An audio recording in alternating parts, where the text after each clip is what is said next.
Big Boss season 8 start ஆகி 96 நாட்கள் கடந்திருக்கு. ஃபினாலேக்கு இன்னும் ஒரு வாரம் தான் இருக்கு. போன வாரம் டிக்கெட் டு ஃபினாலே வின் பண்ணி ரயான் தான் ஃபர்ஸ்ட் ஃபைனலிஸ்டா உள்ள போயிருக்காரு. அதை தொடர்ந்து போன வாரம் இதுக்கு முன்னாடி எவிக்ட் ஆகி வெளியே போன கண்டஸ்டன்ட்ல சில பேர் உள்ள வந்திருந்தாங்க. இவங்களுக்கு பதிலாக நாங்கள் இருந்திருந்திருக்கலாம் அப்படின்ற மாதிரி அவங்களோட பாயிண்ட் ஆஃப் வியூவில் சில விஷயங்களை பண்ணியிருந்தாங்க. அது மட்டும் இல்லாமல் பிக் பாஸ் ஆடிய மாட்டம் என்ன அப்படின்ற டான்ஸ் ப்ரோக்ராமையும் நடத்தியிருந்தாரு. அது எல்லாத்துலேயுமே கண்டஸ்டன்ட் செம்மையாக பர்ஃபார்ம் பண்ணியிருந்தாங்க. அதை தொடர்ந்து போன வாரம் ஃபுல்லாகவே பயங்கர கிளாஷாக தான் போயிட்டு இருந்துச்சு எல்லா கண்டஸ்டன்ட்க்கும்.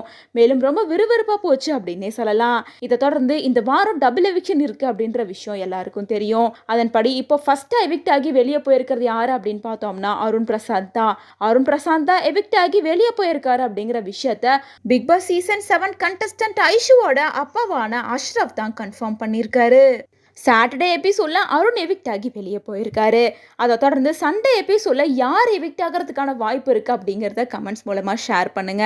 மேலும் அருண் டாப் 5ல ஒரு கண்டஸ்டண்டா வருவாரு அப்படின்னு எல்லாரும் எதிர்பார்த்தாங்க. ஏன்னா போன சீசன்ல அருணோட லவ்வரான அர்ச்சனா தான் டைட்டில் வின் பண்ணியிருந்தாரு. அர்ச்சனா டைட்டில் வின் பண்ணதுக்கு காரணமே அருண் தான் அப்படின்னும், அருண் தான் இந்த கேமை எப்படி விளையாடணும்னு எனக்கு சொல்லி கொடுத்தாரு அப்படின்னு அர்ச்சனா ரவீந்தர் கிட்ட சொல்லியிருந்தாங்க. அதை வச்சு பார்க்குறப்ப உண்மையிலேயே டாப் 5க்கு வர தகுதியான கண்டஸ்டன்ட் அருண் தான் அப்படின்னு எல்லாரும் எதிர்பார்த்துட்டு இருந்தாங்க. ஆனால் அருண் இப்படி எவிக்ட் ஆகி வெளியே போனது பலருக்கும் ஏமாற்றமாக தான் இருக்குது.